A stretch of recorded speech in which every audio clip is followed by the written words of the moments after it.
બસ એમને પોતાનો નિર્ણય લીધો છે, પોતે ડિસિઝન લઈ લીધું છે અને કોઈ અમારા ગામમાં મિટિંગ એવું પેલું થયું નથી. કદાચ કોઈ આગેવાનો જ્યાં હોય તેમને કોઈ ચર્ચા કરી નથી. 4-5 આગેવાનો હતા, એમને એક ષડયંત્ર રચ્યું છે કે ગામના બહારના બોલાવી અને આ લોકોને નેચા દેખાડવાની વાત કરીએ.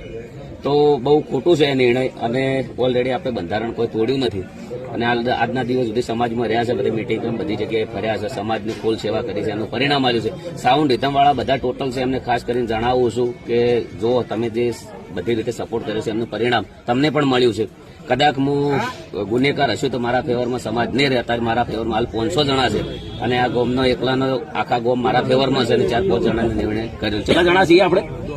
150 ઘર અત્યારે મારા ફેવરમાં છે અને 150 ઘર કદાચ